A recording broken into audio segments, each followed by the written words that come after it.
Hello दोस्तों, स्वागत है आप सभी का। आज आपका मॉक टेस्ट नंबर आपका 13 होगा। इससे पहले प्रैक्टिस सेट आपके चैनल पर डाले जा चुके हैं जो कि आपका आरआरबी एनटीपीसी के लिए उपयोगी साबित हुए हैं। चलिए शुरू करते हैं बिना किसी देरी के आज का प्रैक्टिस सेट नंबर 13। देखिए, पहला क्वेश्चन दिया है, पाल राजवंश का संस्थापक कौन था? धर्मपाल, गोपाल, रामपाल या फिर महिपाल। तो पाल राजवंश का संस्थापक कौन था? तो वो था आपका गोपाल। ठीक है। इसके अलावा धर्मपाल जो नाम दिया इसका नाम क्यों इम्पोर्टेंट है? तो इसका नाम इम्पोर्टेंट है क्योंकि इसने विक्रमशिला विश्वविद्यालय की स्थापना की थी। नोट कर लीजिए यहाँ पे, विक्रमशिला विश्वविद्यालय की स्थापना किसने की थी? तो धर्मपाल ने की थी। विक्रमशिला विश्वविद्यालय कहाँ पर है? ये आपका बिहार में पड़ता है। ठीक है। आपसे पूछा जाता है कि विक्रमशिला विश्वविद्यालय की स्थापना किसने की थी? तो धर्मपाल ने की थी। इसके अलावा एक विश्वविद्यालय और पूछा जाता है, नालंदा। नालंदा की स्थापना किसने की थी? तो वो की थी आपकी कुमारगुप्त ने। ठीक है। साथ के साथ में नोट करते रहिए, कुमारगुप्त फर्स्ट ने। पहला क्वेश्चन क्लियर हुआ आपका। सेकंड क्वेश्चन देखिएगा, निम्नलिखित विद्वानों में से हड़प्पा सभ्यता का सर्वप्रथम खोजकर्ता कौन था? हड़प्पा सभ्यता की खोज किसने की थी? ऑप्शन दे रखे हैं, John Marshall, RD. Banerjee, Cunningham या फिर दयाराम साहनी। तो हड़प्पा सभ्यता की खोज की थी आपकी दयाराम साहनी ने। ठीक है। और खोज भी इन्होंने की थी और इनकी हड़प्पा सभ्यता की खुदाई भी आपकी इन्होंने दयाराम साहनी ने ही की थी। कब की थी? तो ये आपकी 1921 में की थी। ठीक है। अच्छा, हड़प्पा सभ्यता के बारे में जानकारी किसने दी थी? तो जानकारी दी थी जॉन मार्शल। जानकारी किसने दी थी हड़प्पा सभ्यता की? तो जॉन मार्शल ने दी थी। क्लियर। ये वाला क्वेश्चन भी आता है आपका कि हड़प्पा सभ्यता के बारे में जानकारी किसने दी थी। जानकारी के संबंध में आपका नाम आता है चार्ल्स मैनसन। ठीक है। जानकारी देने वाले चार्ल्स मैनसन थे और जॉन मार्शल क्या था? इन्होंने नेतृत्व किया था उस खुदाई का। यानी कि हड़प्पा सभ्यता की जो खुदाई हुई थी उसका नेतृत्व किसने किया था? नेतृत्व करने वाले आपके जॉन मार्शल थे। नेतृत्व और हड़प्पा सभ्यता का नामकरण करने वाले भी जॉन मार्शल थे। ठीक है। तो इसको आप इधर को लगा दीजिए, तीर को इसको हटा दीजिए। क्लियर। यहाँ तक कोई दिक्कत नहीं। अब हड़प्पा सभ्यता के बारे में कुछ और क्वेश्चन पूछ जाते हैं, उसके बारे में आप नोट कर लीजिए अलग से। देखिए, यहाँ नोट करिएगा, सिंधु सभ्यता को आप हड़प्पा सभ्यता भी कहते हो क्योंकि हड़प्पा शहर सबसे पहले जो खुदाई हुई थी वो जिस शहर सबसे पहले खुदा था उसका नाम क्या था? हड़प्पा था, इसलिए उसके नाम पे इसको हड़प्पा सभ्यता भी कहते हैं। सिंधु सभ्यता क्यों कहते हैं? क्योंकि सिंधु नदी के तट सिंधु नदी के आसपास ही सभ्यता विकसित हुई थी, इसलिए इसको सिंधु सभ्यता के नाम से जाना जाता है। ठीक है। इससे और क्या क्वेश्चन बनते हैं वो आप नोट करिए। जैसे आपसे पूछा जाता है कि सिंधु घाटी सभ्यता थी वो किस युग की सभ्यता थी? तो आप इसको कह सकते हैं आद्य ऐतिहासिक युग, या फिर इसको और बोला जाता है कांस्ययुगीन सभ्यता। यानी कांस्ययुगीन सभ्यता भी कौन सी थी? वो आपकी सिंधु घाटी सभ्यता ही थी। ठीक है। इसके अलावा आपसे पूछा था जो हड़प्पा शहर खोजा गया था वो किस नदी के तट पर था? तो रावी नदी के तट पर था। और वर्तमान में कहाँ पर है? वर्तमान में ये पाकिस्तान के माउंट गोमरी जिला में। ठीक है। माउंट गोमरी जिला ये कहाँ पर है? पाकिस्तान में, वर्तमान कंडीशन में देखा जाए तो। ठीक है। ये वाला आपका इंपॉर्टेंट है कि हड़प्पा जो है वो किस नदी के तट पर है? तो रावी नदी के तट पर है। और क्वेश्चन क्या पूछा जाता है हड़प्पा से? आपसे पूछा जाता है कि जो हड़प्पा सभ्यता है उसका आकार किस टाइप का था? तो इसका जो आकार था वो त्रिभुजाकार था। यानी जो हड़प्पा सभ्यता मतलब फैली हुई थी वो किस आकार में फैली हुई थी? तो वो आपकी इस तरीके से फैली हुई थी। ठीक है। इसका सबसे जो पूर्वी केंद्र पड़ता है वो कौन सा है? आलमगीर है। आलमगीर जो कि आपके यूपी में। क्लियर। बाकी तीन आपके हैं, एक महाराष्ट्र में, एक पश्चिम उसमें जम्मू कश्मीर में, एक आपका पाकिस्तान में पड़ता है। चलिए नेक्स्ट क्वेश्चन देखिए, और क्या क्वेश्चन बन सकता है इससे। और क्वेश्चन पूछा था कि जो सिंधु घाटी सभ्यता में लिपि थी वो कौन सी थी? तो सिंधु घाटी सभ्यता में जो लिपि प्रचलित थी उसका नाम था भाव चित्रात्मक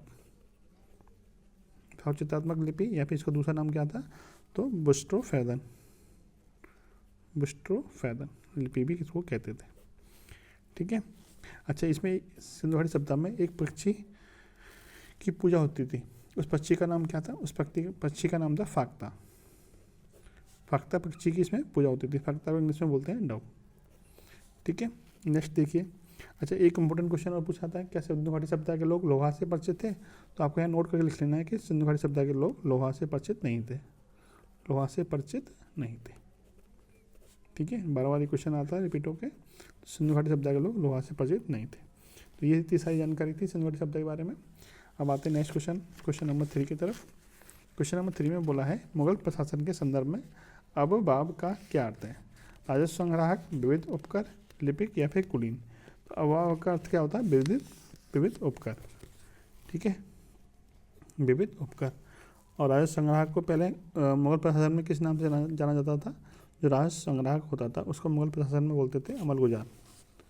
क्या? अमलगुजार। ठीक है, तो ये आपको ध्यान रखना है। क्वेश्चन नंबर 4 देखिएगा। सर थॉमस रो किस मुगल सम्राट के दरबार में इंग्लैंड के सम्राट जेम्स प्रथम के दूत बनकर आए थे? तो जो थॉमस रो थे वो किसके दरबार में आए थे? जहांगीर के दरबार। किसके दरबार में? जहांगीर के दरबार में आए थे। कब आए थे? तो 1615 में आए थे, 1615 में, जो कि राजा जेम्स फर्स्ट के राजदूत थे। किसके? जेम्स फर्स्ट के राजदूत के रूप में आए थे। इससे पहले एक और अंग्रेज आया था। किसके दरबार में आया था? वो भी जहांगीर के दरबार में आया था। उसका नाम क्या था? उसका नाम था कैप्टन हॉकिंस। कैप्टन हॉकिंस जो कब आया था? 1608 में आया था। उसका नाम था कैप्टन हॉकिंस। ये पहला अंग्रेज था जो मुगल दरबार में आया था, कैप्टन हॉकिंस। इसका ये भी पूछा था कि किस जहाज़ से भारत आया था। उसका जहाज़ का नाम भी फेमस है, उसका नाम है जहाज़ का हेक्टर। जहाज़ का नाम क्या है? हेक्टर। जिस जहाज़ से भारत आया था उस जहाज़ का नाम क्या है? हेक्टर। ठीक है, तो ये सारी चीज़ें हैं, आपकी बारीक से ध्यान रखिएगा। नेक्स्ट क्वेश्चन देखिए। भारतीय लोक सेवा में भर्ती होने वाला प्रथम भारतीय कौन था? यानी ICS के जरिए भर्ती होने वाला पहला भारतीय कौन था? तो वो था आपका सत्येंद्र नाथ टैगोर। कौन था? Satyendra Nath Tagore. Option number B. कब भर्ती हुई थी इनकी? 1863 में। ठीक है, इसके अलावा सिविल सेवा से और क्या क्या क्वेश्चन बन सकते हैं वो नोट कर लीजिए। यहाँ पे पूछा जाता है सिविल सेवा दिवस। सिविल सेवा दिवस कब मनाया जाता है? तो वो मनाया जाता है आपका 21 अप्रैल को। दूसरा और क्या क्वेश्चन बनता है? आपसे पूछा था भारत में सिविल सेवा का जनक कौन है? सिविल सेवा का जनक किसको बोला जाता है? तो सिविल सेवा का जनक बोला जाता है लॉर्ड कॉर्नवालिस। किसको? लॉर्ड कॉर्नवालिस को। इसके अलावा और क्या क्वेश्चन बनता है? आपसे क्वेश्चन पूछा जाता है कि सिविल सेवा को भारत का इस्पात का ढांचा किसने बोला था? भारत का इस्पात ढांचा यानी स्टील फ्रेम ऑफ इंडिया किसने बोला था सिविल सेवा को? तो वो बोला था सरदार वल्लभ भाई पटेल ने। सरदार वल्लभ भाई पटेल। ठीक है, इसके अलावा एक क्वेश्चन और था। अच्छा, पहले जो सिविल सेवा में प्रवेश की आई थी वो क्या थी? वो 19 वर्ष थी। ठीक है, फिर उसको घटा दिया था। सॉरी, पहले क्या थी? 21 थी, 21 से घटा के फिर 19 कर दिया था। फिर बाद में फिर 19 से बढ़ा के 21 कर दिया था। तो क्वेश्चन आपसे पूछा था किसने सिविल सेवा में प्रवेश की आयु 19 से बढ़ा के 21 कर दी थी? तो उसका नाम था रिपन, लॉर्ड रिपन। 19 थी, 19 से बढ़ा के कितनी कर दी थी? 21, लॉर्ड रिपन ने। ठीक है, ये सारे क्वेश्चन आपको ध्यान रखने।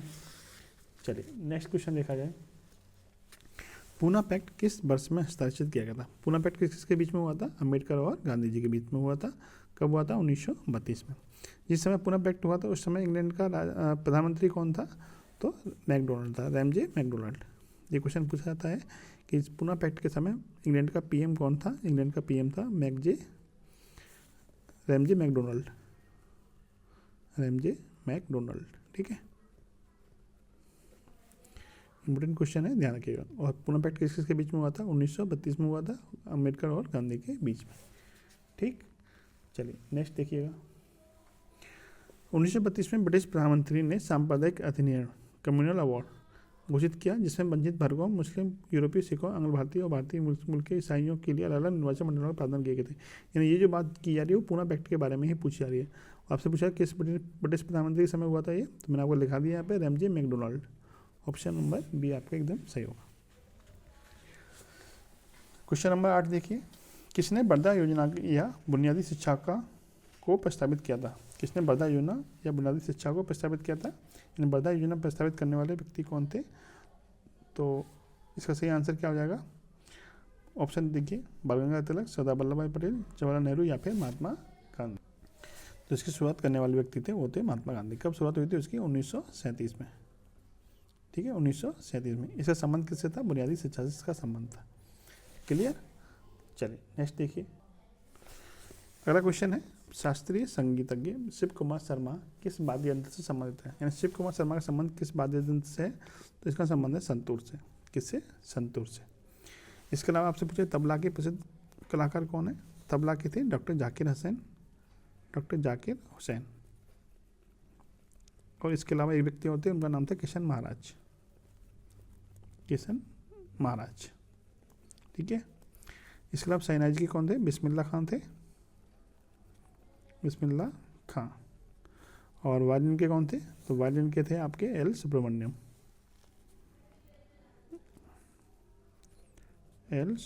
ठीक है, ये वायलिन के थे। क्लियर हुआ यहाँ से? चलिए नेक्स्ट देखिए, किस भारतीय राज्य में वार्षिक नदी महोत्सव द्विजिंग मनाया जाता है? द्विजिंग किस भारतीय राज्य में मनाया जाता है? तो देखिए केरल, मणिपुर, बिहार या फिर असम। तो द्विजिंग मनाया जाता है असम में। ठीक है, वार्षिक नदी महोत्सव है जिसका नाम क्या है? द्विजिंग।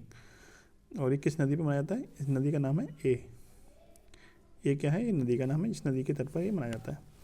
असम के बारे में कुछ और नृत्य हैं, वो भी नोट कर लीजिए। जैसे कि आपका सबसे फेमस क्या है? बिहू डांस आपका असम का है। इसके अलावा एक आपका सत्रिय डांस भी असम का है। दोनों कहाँ के? असम के। नेक्स्ट देखिए, भारत के किन राज्यों में वनों की नल्ला-माला श्रेणी है? नल्ला-माला श्रेणी कहाँ पर है? आंध्र प्रदेश, तेलंगाना, गोवा, महाराष्ट्र, तमिलनाडु, कर्नाटक या फिर तमिलनाडु, केरल। तो नल्ला-माला जो संरचना है वनों की, वो कहाँ पर है? वो आपकी आंध्र प्रदेश और तेलंगाना के बॉर्डर पर है। ठीक है। अच्छा, आपने एक चीज़ पढ़ी होगी कि जो सबसे बड़ा टाइगर रिजर्व है, भारत का सबसे बड़ा बाघ अभयारण्य है, वो कौन सा है? तो देखिए, भारत का सबसे बड़ा बाघ अभयारण्य ये कहाँ पर है? ये आपका है, इसका नाम क्या है? इसका नाम है Nagarjuna Sagar Srisailam tiger reserve. Nagarjuna Sagar Srisailam tiger reserve. ठीक है, ये कहाँ पर स्थित है? तो ये भी आपका आंध्र प्रदेश और तेलंगाना की ये जो नल्ला-माला श्रेणी है, इसी श्रेणी में स्थित है। ठीक है, यहाँ से आपको एक क्वेश्चन और मिल गया। सबसे बड़ा बाघ अभयारण्य कौन सा है? तो आपका नागार्जुन सागर श्रीशैलम टाइगर रिजर्व है। नेक्स्ट क्वेश्चन है, कोरल द्वीप निम्नलिखित में से किससे संबंधित है? लक्षद्वीप, व्हीलर द्वीप, अंडमान निकोबार द्वीप या फिर श्रीलंका। जो कोरल द्वीप है वो किससे संबंधित है? वो आपका लक्षद्वीप से संबंधित है। कोरल द्वीप क्या होते हैं? ये मूंगा की चट्टान होती हैं। ठीक है, मूंगा की चट्टान से बने होते हैं। और देखिए, लक्षद्वीप के बारे में कुछ पॉइंट नोट करिएगा। लक्षद्वीप भारत का सबसे छोटा केंद्र शासित प्रदेश है। सबसे छोटा केंद्र शासित प्रदेश कौन सा है? भारत का लक्षद्वीप है। ठीक है, लक्षद्वीप की राजधानी क्या है? इसकी राजधानी है कवरत्ती इसकी राजधानी है। इसके अलावा अब आते हैं आपके, अच्छा इस पर द्वीप कितने हैं? लक्षद्वीप में कितने द्वीप हैं? तो द्वीपों की संख्या भी पूछ ली जाती है कभी कभी वनडे एग्जाम में। तो 36 द्वीप हैं इसमें। ठीक है, अच्छा अब बात करते हैं इसकी कोरल द्वीप की। कोरल द्वीप किसके बने होते हैं? ये आपके जो कोरल द्वीप होते हैं ये आपके मूंगा चट्टानें होती हैं। क्या होती हैं? आपकी मूंगा चट्टानें।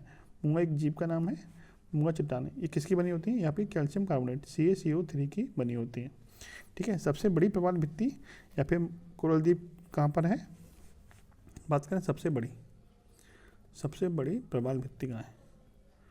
प्रवाल भित्ति, तो ये आपकी कहाँ पड़ेगी? ये आपकी ऑस्ट्रेलिया में पड़ेगी। इसका नाम क्या है? तो इसका नाम है ग्रेट बैरियर रीफ। ये कहाँ पर है? आपकी ऑस्ट्रेलिया में। ठीक है, कहाँ पर है? आपकी ऑस्ट्रेलिया में। ठीक है, तो ये सारे पॉइंट हैं, आपको ध्यान रखने। चलिए नेक्स्ट देखिएगा, भारत का मानक मेरिडियन 82.5 डिग्री पूर्व से होकर गुजरता है। कहाँ से होकर गुजरता है? तो जो भारत का मानक मेरिडियन है ये आपका 82.5 डिग्री यानी 22 डिग्री 30 मिनट कहाँ से होकर गुजरता है? 82 डिग्री 30 मिनट पूर्व है। ठीक है, तो ये आपका यूपी में मिर्ज़ापुर से होकर गुजरता है। अगर बात करें भारत में कितने राज्यों से होकर गुजरता है, तो भारत में 5 राज्यों से होकर गुजरता है। सबसे पहला आ गया आपका यूपी, फिर आपका MP, फिर आपका छत्तीसगढ़, फिर आपका उड़ीसा, फिर आपका आंध्र प्रदेश। ठीक है, इन 5 राज्यों से होकर गुजरता है। मिर्ज़ापुर ऑप्शन में दे रखा है तो आपका आंसर उत्तर प्रदेश हो जाएगा। उत्तर प्रदेश का मतलब मिर्ज़ापुर। इससे पहले जो क्वेश्चन बनते थे वो आपका आता था इलाहाबाद के नैनी शहर से। एक नैनी शहर पड़ता है इलाहाबाद में, तो वो आपका पहले ऑप्शन में आता था, लेकिन अब आपका ऑप्शन में मिर्ज़ापुर आने लग गया है, तो ये आपका राइट आंसर बन जाएगा। ठीक है, चलिए नेक्स्ट देखिएगा। आगे क्वेश्चन दिया है, नीचे कुछ खाने और संबंधित खनिज दिए गए, सम्मिलित कीजिए। बेलाडीला दे रखा है, झरिया दे रखा है, खेतरी और बालांगी। तो आपको ये मिलान करना है, तो ज़रा बताइए बेलाडीला किसके लिए फेमस है? तो लोहा आयस्क के लिए फेमस है। बेलाडीला लोहा आयस्क के लिए फेमस है, और किस राज्य में आपका? ये छत्तीसगढ़ में ही स्थित है। झरिया कहाँ है? झरिया झारखंड में है। और झरिया किसके लिए फेमस है? तो कोयला के लिए फेमस है। झरिया किसके लिए? कोयला के लिए। कहाँ पर है? झारखंड राज्य में स्थित है। और खेतरी कहाँ पर है? तांबा के लिए है, और ये आपका राजस्थान में है। और बालांगीर कहाँ पर है? बालांगीर आपका है उड़ीसा में, और किसके लिए फेमस है? ये आपका एल्यूमिनियम और बॉक्साइट दोनों के लिए फेमस है, ये आपका उड़ीसा में। ठीक है, तो आप मैच कर सकते हैं 3-1-4-2। 3-1-4-2 किसमें है? ऑप्शन नंबर सी में। चलिए नेक्स्ट क्वेश्चन देखा जाए। क्वेश्चन है, औद्योगिक पैमाने पर हीरों के खनन में शामिल देश की एकमात्र खदान निम्न में से किस राज्य में है? तो हीरे की खान कहाँ पर है? पन्ना में है। पन्ना कहाँ पड़ता है? आपका मध्य प्रदेश में। मध्य प्रदेश में कौन सा शहर है? आपका पन्ना। पन्ना की खान, जो कि आपके हीरे के लिए फेमस है। ठीक है, और हीरे की बात करें तो हीरा क्या होता है? हीरा कार्बन का अपरूप होता है। हीरा जो होता है वो कार्बन का अपर रूप होता है। ठीक है, इसके अलावा सबसे जो कठोर प्राकृतिक पदार्थ है वो कौन सा है? वो भी हीरा ही है। सबसे कठोर प्राकृतिक पदार्थ, सबसे कठोर प्राकृतिक तत्व कह दीजिए या फिर पदार्थ कह लीजिए, वो कौन सा? वो भी आपका हीरा है। ठीक है, हीरा किसका अपर रूप होता है? कार्बन का, कार्बन का ही अपर रूप होता है। ठीक है, चलिए नेक्स्ट देखिए। किन ग्रहों की कक्षाओं के मध्य क्षुद्र ग्रहों की बेल्ट पाई जाती है? बात करें किन ग्रहों के बीच, तो आपको सबसे पहले मिलता है आपको सूरज, सन होता है। सन के बाद नंबर आता है बुध का, फिर शुक्र, फिर पृथ्वी, फिर मंगल, फिर आपका बृहस्पति, फिर शनि, अरुण, वरुण। तो जो मंगल होता है, मंगल और बृहस्पति, इन ग्रहों के बीच में क्या पाई जाती है? क्षुद्र ग्रहों की बेल्ट पाई जाती है। छोटे छोटे क्षुद्र ग्रह होते हैं जो कि आपके एक बेल्ट के रूप में दिखाई देते हैं दूर से देखोगे तो। और ये किन किन के बीच में पाई जाती है? ये आपका मंगल होता है, ये आपका बुध, बृहस्पति होता है। ठीक है, जुपिटर होता है। तो मंगल और बृहस्पति किस में ऑप्शन में है? ऑप्शन नंबर डी में। इन दोनों ग्रहों के बीच में क्षुद्र ग्रहों की बेल्ट पाई जाती है। ठीक है, बृहस्पति आपका सबसे बड़ा ग्रह है। बृहस्पति क्या है? सबसे बड़ा ग्रह है। सबसे बड़ा ग्रह कौन सा है? बृहस्पति। अब मंगल को क्या बोलते हैं? मंगल को आपको लाल ग्रह भी बोला जाता है, लाल ग्रह। ठीक है, इसके अलावा मंगल ग्रह पे ही सबसे बड़ा, सबसे ऊंचा पर्वत किस ग्रह पे स्थित है? तो आपका मंगल ग्रह पे ही स्थित है। यानी कि सौरमंडल का सबसे ऊंचा पर्वत किस पे है? मंगल ग्रह पे ही स्थित है। क्लियर? चलिए नेक्स्ट क्वेश्चन देखा जाए। हिंद महासागर का सबसे गहरा बिंदु निम्नलिखित में से किस स्थान पर स्थित है? तो हिंद महासागर का सबसे गहरा बिंदु किस में है? कौन सी खाई में है? तो हिंद महासागर का सबसे गहरा बिंदु है जावा ट्रेंच। ठीक है, ये कहाँ पड़ता है? हिंद महासागर में ही पड़ता है। जावा ट्रेंच को ही सुंडागर्त भी कहते हैं, सुंडागर्त या सुंडा ट्रेंच भी कहते हैं। ठीक है, कितना गहरा है आपका? 8,152 मीटर गहरा है। ठीक है, यदि हम बात करें विश्व की सबसे गहरा स्थान कौन सा है, तो वो भी लिख लीजिए, मैरियाना ट्रेंच। कौन सा है? Mariana trench. यहाँ लिख लीजिए मैरियाना ट्रेंच कर लीजिए या फिर गर्त कर लीजिए। इसकी गहराई कितनी है? 11,033 मीटर है, जो कहाँ पड़ता है? आपका प्रशांत महासागर में पड़ता है, प्रशांत महासागर। ठीक है, चलिए नेक्स्ट क्वेश्चन देखा जाए। वायु के प्रदूषण के लिए उत्तरदायी सर्वाधिक सामान्य कारण है। वायु के प्रदूषण सबसे ज़्यादा किससे होता है? तो आपको पता है कार्बन डाइऑक्साइड से होता है, यानी कि CO2 से होता है। कार्बन मोनोऑक्साइड को आपको मीठी मौत भी बोला जाता है, मीठी मौत। ठीक है, ये आपके ब्लड में हीमोग्लोबिन के साथ क्रिया करके आदमी की मतलब मृत्यु कर देती है, इसलिए इसको मीठी मौत भी बोला जाता है। ठीक, चलिए नेक्स्ट क्वेश्चन देखिए। अनुच्छेद 279A इनमें से किस संवैधानिक निकाय से संबंधित? 279A का संबंध किससे है? तो वो आपका वस्तु एवं सेवा परिषद यानी GST परिषद से संबंधित है, GST परिषद से संबंधित। बात करें GST परिषद की, तो इसका अध्यक्ष कौन होता है? इसका अध्यक्ष होता है वित्त मंत्री, वित्त मंत्री होता है इसका अध्यक्ष। ठीक है, और जो जीएसटी है वो किस संविधान संशोधन के द्वारा लागू हुआ था? तो जीएसटी जो था, जीएसटी 101वां संविधान संशोधन था जो कि 2016 में पारित हुआ था। 2016 कब से लागू हुआ था? ये 1 जुलाई 2017 से, 1 जुलाई 2017 से जीएसटी लागू हुआ था। ठीक है, क्लियर। और जीएसटी किस प्रकार का कर है? तो जीएसटी आपका एक प्रकार का अप्रत्यक्ष कर है। कैसा कर है? आपका अप्रत्यक्ष कर है। क्लियर।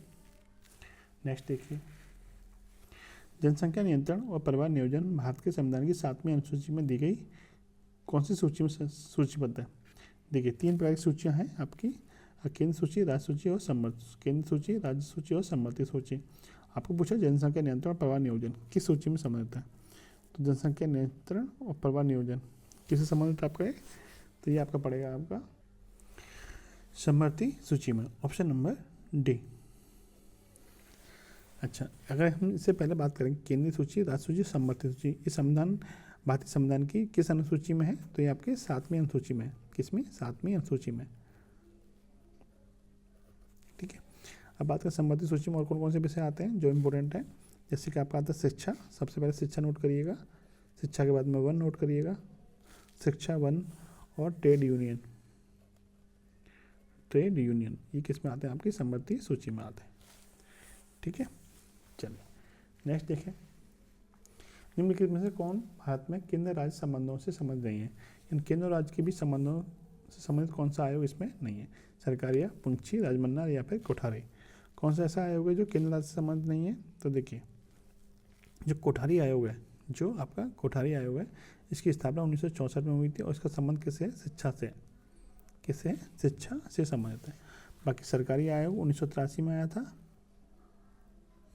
पुंछी आयोग आपका 2007 में आया था, और राजमन्ना आयोग आपका 1969 में आया था।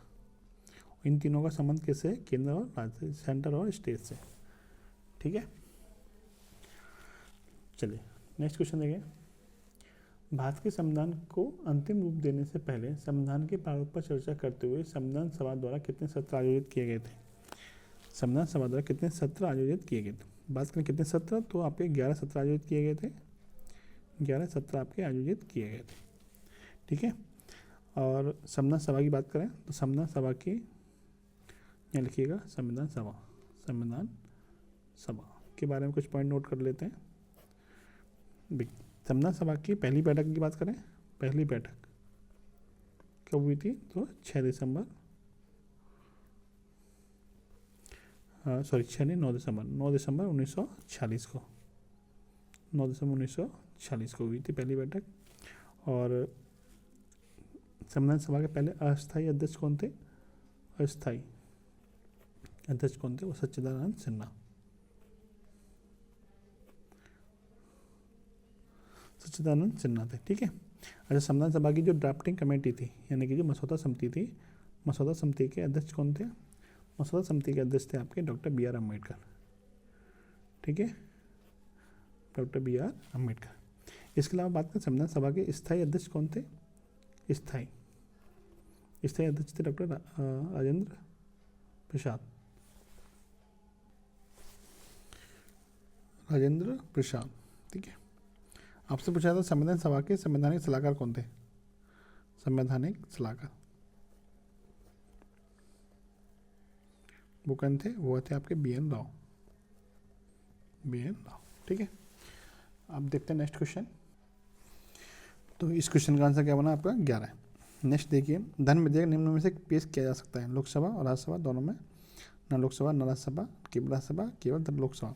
तो जब बात करें हम धन विधेयक की, तो धन विधेयक सिर्फ और सिर्फ लोकसभा में पेश किया जा सकता है। धन विधेयक का उल्लेख किस अनुच्छेद में आता है? तो अनुच्छेद नंबर 110 में आता है। और कोई विधेयक धन विधेयक है या नहीं, है या नहीं, ये डिसाइड कौन करता है? ये आपका लोकसभा का स्पीकर डिसाइड करता है, लोकसभा अध्यक्ष। ठीक है, कोई जो विधेयक है वो धन विधेयक है या नहीं, ये कौन डिसाइड करता है? लोकसभा का अध्यक्ष डिसाइड करता है। किस अनुच्छेद में धन विधेयक का उल्लेख है? 110 में। नेक्स्ट क्वेश्चन देखा जाए, भारतीय निर्यात आयात बैंक यानी एक्जिम बैंक की स्थापना कब हुई थी? 1998, 82, 2004 या फिर 1984। तो एक्जिम बैंक की स्थापना हुई थी 1942 में। इस बैंक का काम क्या है? आयात निर्यात को वृद्धि करना, आयात निर्यात को कंट्रोल करना। नेक्स्ट देखिएगा,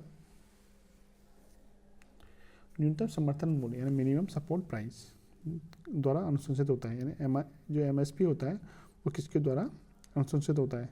भारतीय खाद्य सुरक्षा और मानक प्राधिकरण, किसान कल्याण सोसाइटी, कृषि लागत और मूल्य आयोग, माप और तौल आयोग। तो ये CACP यानी कृषि लागत और मूल्य आयोग है, इसके द्वारा ये MSP आपका डिसाइड किया जाता है। ठीक है, इसके वर्तमान में अध्यक्ष कौन है? तो CACP के वर्तमान में जो अध्यक्ष है उनका नाम है विजय पॉल शर्मा। विजय पॉल शर्मा। और CACP की स्थापना कब हुई थी? 1965 में। ठीक है, चलिए, एक मैट्रिक हॉर्स पावर में कितने वाट होते हैं? एक मैट्रिक हॉर्स पावर, ये मैट्रिक हॉर्स पावर की बात हो रही है, 736 होते हैं। जबकि एक HP में कितने होते हैं? 1 HP में यानी एक हॉर्स पावर में कितने होते हैं? एक हॉर्स पावर में होते हैं 746 वाट। ठीक है, चलिए नेक्स्ट देखा जाए। एक बस में खड़े यात्री पीछे की दिशा में गिर जाते हैं जब स्थिर बस चलना शुरू करती है। निम्नलिखित में कौन सा नियम स्थिति की व्याख्या करता है? यानी कोई व्यक्ति खड़ा है, जब बस चलती है तो बस व्यक्ति क्या है? पीछे की तरफ गिर जाता है। ये नियम कौन सा है? ये आपका जड़त्व का नियम है। जड़त्व का नियम न्यूटन का पहला नियम था, न्यूटन का गति का पहला नियम था, इसी को ही जड़त्व का नियम भी कहते हैं। जड़त्व का नियम, जड़त्व का नियम क्या होता है? यानी यदि कोई वस्तु स्थिर है तो वो स्थिर ही रहेगी, या फिर कोई वस्तु गतिमान है तो गतिमान रहेगी जब तक उस पर कोई बाह्य बल का प्रयोग ना किया जाए। ये जड़त्व का नियम होता है। क्लियर? नेक्स्ट देखिएगा, जब पानी को 0 डिग्री सेल्सियस से गर्म किया जाता है तो इसका आयतन पर क्या फ़र्क पड़ता है? देखिए, आपको एक चीज़ नोट कर रखनी है कि जो 4 डिग्री टेम्परेचर होता है, 4 डिग्री टेम्परेचर पर जल का घनत्व होता है, जल का जो घनत्व होता है वो अधिकतम होता है, अधिकतम होता है। यानी 4 डिग्री सेंटीग्रेड से जब आप ऊपर बढ़ाओगे, पानी को गर्म करोगे, तब भी घनत्व में कमी आएगी, और 4 डिग्री सेंटीग्रेड से पीछे की तरफ जाओगे यानी कि कम करोगे टेम्परेचर को, तब भी घनत्व में क्या आएगी? कमी आएगी। और आपको एक फॉर्मूला याद रखना है कि घनत्व बराबर क्या होता है? घनत्व बराबर द्रव्यमान बट्टे आयतन। ठीक है, यानी घनत्व और आयतन एक दूसरे क्या होते हैं? व्युत्क्रमानुपाती होते हैं। घनत्व बढ़ेगा तो आयतन घटेगा, और घनत्व घटेगा तो आयतन बढ़ेगा। ठीक है, अब आपसे पूछा कि 0 डिग्री सेल्सियस से गर्म किया जाता है तो उसके आयतन पर क्या फ़र्क पड़ेगा? जब हम 0 से 4 की तरफ बढ़ेंगे, जब हम 0 से 4 की तरफ बढ़ेंगे, फिर 4 से हम आगे बढ़ेंगे 100 की तरफ। ठीक है, गर्म किया जा रहा पानी, तो 0 से हम 4 की तरफ बढ़ेंगे तो आयतन पे क्या फ़र्क पड़ेगा? ये आपसे पूछा है। तो जब हम 4 डिग्री सेंटीग्रेड की तरफ बढ़ रहे हैं तो घनत्व हमारा बढ़ेगा, क्योंकि 4 डिग्री सेंटीग्रेड पर आपका आयतन जो घनत्व जो होता है वो सबसे अधिक होता है। तो जब घनत्व बढ़ेगा तो आयतन हमारा क्या होगा? घटेगा। घनत्व और आयतन एक दूसरे के व्युत्क्रमानुपाती होते हैं। तो 0 से 4 की तरफ बढ़ेंगे तो घनत्व हमारा बढ़ेगा, आयतन हमारा घटेगा। तो आयतन के बारे में पूछा है तो पहले हमारा आयतन क्या होगा? कम होगा। फिर 4 से 100 की तरफ बढ़ेंगे तो हमारा घनत्व क्या होगा? कम होगा। कम होने का मतलब आयतन आपका बढ़ेगा। तो पहले आयतन हमारा कम होगा, फिर आयतन हमारा बढ़ जाएगा, यानी कि ऑप्शन नंबर जो बी है वो आपका राइट आंसर होगा।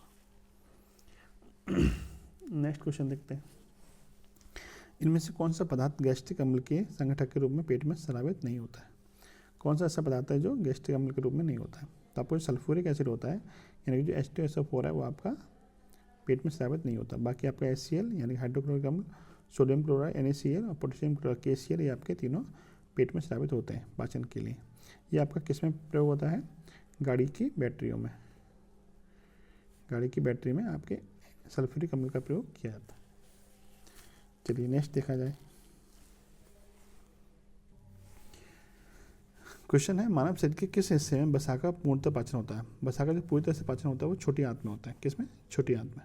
ठीक है, छोटी आंत में होता है, ऑप्शन नंबर ए। अगर बात करें हम वसा की, तो वसा का जो 1 ग्राम होता है, वसा के 1 ग्राम में कितनी कैलोरी होती है? तो आपको याद रखना है कि 9 कैलोरी होती है। बात करें वसा की, प्रोटीन की और कार्बोहाइड्रेट की, सबसे ज़्यादा जो हमें ऊर्जा मिलती है वो किससे मिलती है? तो हमें वसा से ही मिलती है। वसा के 1 ग्राम में 9 कैलोरी होते हैं, जबकि प्रोटीन और आपका कार्बोहाइड्रेट के 1 ग्राम में कितनी होती है? तो 4 या 5 कैलोरी होते हैं। ठीक है, तो वसा से हमें ज़्यादा एनर्जी मिलती है। क्लियर? नेक्स्ट देखिए,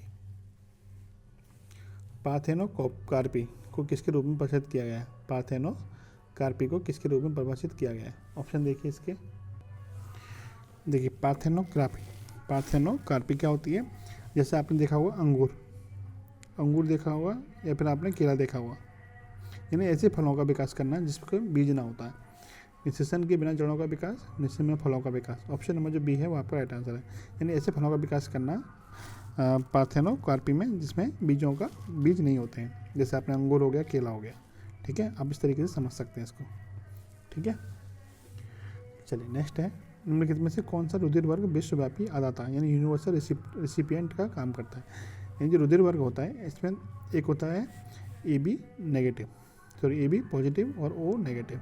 जो AB पॉजिटिव होता है वो आपका रिसिपिएंट का काम करता है, यानी सर्वग्राही होता है, सर्वग्राही, और जो होता है वो सर्वदाता होता है।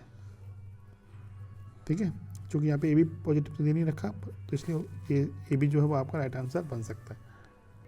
और यहीं पे मैं बात करूँ कि जो रुधिर वर्ग होता है यानी कि जो रक्त समूह होता है, इसकी खोज किसने की थी, तो इसकी खोज करने वाले थे यहाँ पे कार्ल एंड स्टीनर।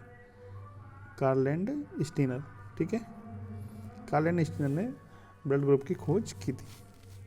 नेक्स्ट देखिए 33, जापान द्वारा प्रक्षेपित दुनिया के पहले ग्रीन हाउस गैस निगरानी उपग्रह का नाम क्या था। जापान द्वारा प्रक्षेपित दुनिया के पहले ग्रीन हाउस गैस निगरानी उपग्रह का नाम क्या था, तो इसका नाम क्या था, इबुकी।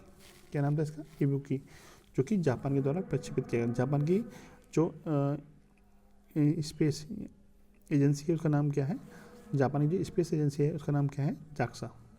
क्या है, जाक्सा। यानी जो इबुकी था वो किसके द्वारा प्रक्षेपित किया गया था, तो जाक्सा के द्वारा ही प्रक्षेपित किया गया था। तो जापान की अंतरिक्ष एजेंसी का नाम क्या है, जाक्सा।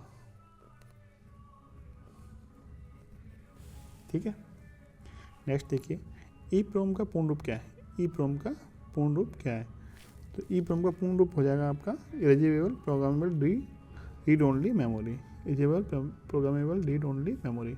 ऑप्शन नंबर आपका सी आपका राइट आंसर। इसका काम क्या होता है, देखिए जो ईप्रोम होता है वो जैसे कभी भी मान लीजिए आप काम कर रहे हैं और हम अचानक लाइट चली जाती है, तो जो डेटा कंप्यूटर में रह जाता है वो इसमें समाप्त नहीं होता है। ठीक है, यानी सिस्टम के बंद होने पर भी डाटा बरकरार रहता है, आपका ख़त्म नहीं होता है। तो ये आपका ईप्रोम का काम होता है। AIX किस कंपनी का ऑपरेटिंग सिस्टम है। AIX किस कंपनी का ऑपरेटिंग सिस्टम है, ये आपका IBM कंपनी का है। किसका है, IBM का। Option number C. 36 देखिएगा, निम्नलिखित में से किसने प्रसिद्ध पुस्तक ए डिस्कोर्स ऑन पॉलिटिकल इकोनॉमी लिखी है। और डिस्कोर्स ऑन पॉलिटिकल इकोनॉमी किसने लिखी है, ये आपकी रूसो ने लिखी है। ठीक है, पॉलिटिकल साइंस से संबंधित है, Rousseau. Indian Institute of Petroleum इनमें से किस शहर में है, तो आपका देहरादून में है। कुछ चीज़ें आपको फैक्चुअल हैं तो आपको याद रखनी है। इंडियन इंस्टीट्यूट ऑफ पेट्रोलियम कहाँ है, आपके देहरादून यानी कि उत्तराखंड में। नेक्स्ट देखिए, निम्नलिखित में से कौन भारत का पहला लोकपाल बना था। पहला लोकपाल कौन बना था, पिनाकी चंद्र घोष बने थे। कौन बने थे, पिनाकी चंद्र घोष। ठीक, वर्तमान में कौन है, यदि हम वर्तमान की बात करें तो वर्तमान में लोकपाल हैं आपके M खानविलकर, AM खानविलकर वर्तमान में ये आपके लोकपाल है। ठीक है, अच्छा एक होता है लोकपाल, एक होता है लोकायुक्त। लोकपाल जो होता है वो केंद्र में होता है और लोकायुक्त जो होता है वो राज्य में होता है। ठीक है, और लोकपाल किस में होता है, केंद्र में होता है। चलिए नेक्स्ट क्वेश्चन देखें, भारत के चुनाव आयोग द्वारा राष्ट्रीय मतदाता दिवस कब मनाया जाता है। चुनाव आयोग की स्थापना 25 जनवरी 1950 को हुई थी, इसलिए 25 जनवरी को राष्ट्रीय मतदाता दिवस मनाया जाता है। ठीक है, और GS का लास्ट क्वेश्चन देखिएगा, राजीव गांधी खेल रत्न पुरस्कार प्राप्त करने वाले पहले व्यक्ति कौन थे। राजीव गांधी खेल रत्न पुरस्कार प्राप्त करने वाले पहले व्यक्ति थे विश्वनाथ आनंद, जो कि शतरंज से संबंधित है। इनकी पुस्तक है इनकी पुस्तक का नाम क्या है, माइंड मास्टर। इनकी पुस्तक का नाम है और ये शतरंज से संबंधित है। राजीव गांधी जो खेल रत्न पुरस्कार था इसका नाम चेंज हो चुका है, इसका नया नाम क्या हो गया है, मेजर ध्यानचंद पुरस्कार। मेजर ध्यानचंद पुरस्कार। इसमें कितनी राशि दी जाती है, इसमें 25 लाख रुपए दिए जाते हैं। ठीक है, 25 लाख रुपये इसमें दिए जाते हैं। चलिए, ये थे आपके जीएस के क्वेश्चन। अब मैथ के क्वेश्चन करवाएंगे। यदि आपको इसके 3 सेक्शन आते हैं, जीएस के, मैथ का और रीजनिंग का। यदि आपको तीनों इकट्ठा चाहिए पेपर, यानी सॉल्यूशन चाहिए, तो आप मुझे कमेंट में बता दीजिए। अभी फिलहाल मैं तीनों का अलग अलग करा देता हूँ, ठीक है। नहीं तो आपको मैं तीनों को ज्वाइन करके वीडियो अपलोड कर दूँगा।